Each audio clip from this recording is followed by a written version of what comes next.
السلام عليكم ورحمة الله وبركاته. நபி ஸல்லல்லாஹு அலைஹி வஸல்லம் அவர்கள் அல்லாஹுவின் கடனை நிறைவேற்று, கடன்கள் நிறைவேற்றப்பட அவனே அதிக உரிமை படைத்தவன் என்றார்கள்.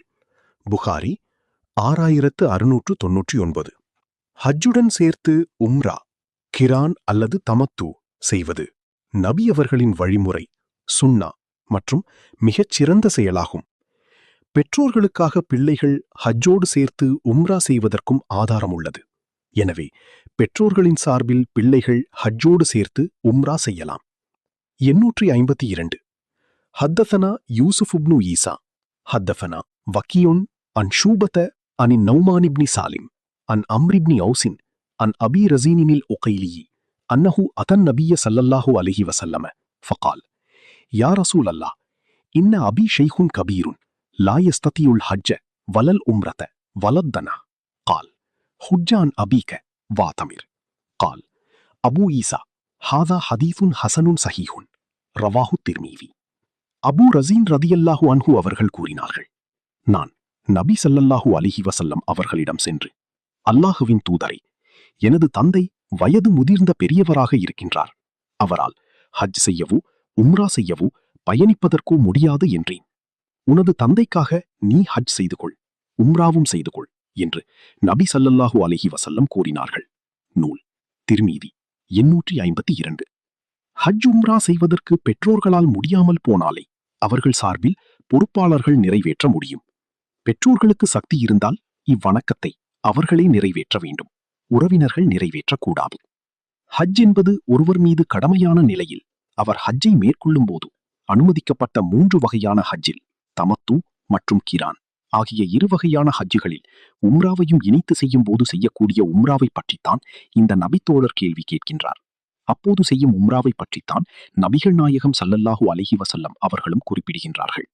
எனவே இந்த ஹதீஸை தவறுதலாக புரிந்து கொண்டு ஒருவர் தனது தாய் தந்தையருக்காக உம்ராவை மட்டும் தனித்து செய்வதற்கு இந்த நபிமொழியை ஆதாரமாக காட்டக்கூடாது.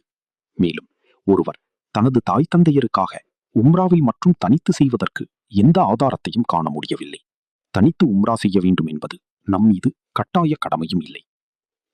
சக்தி பெறாதவர் மீது ஹஜ் கடமையா? ஹஜ் செய்வதை பற்றி அல்லாஹ் தனது திருமறையில் கூறும்போது அதில் தெளிவான சான்றுகளும் மகாமே இப்ராஹீமும் உள்ளன. அதில் நுழைந்தவர் அபயம் பெற்றவராவார். அந்த ஆலயத்தில் அல்லாஹுவுக்காக ஹஜ் செய்வது சென்று வர சக்தி பெற்ற மனிதர்களுக்கு கடமை. அல் குர்ஆன் 3:97.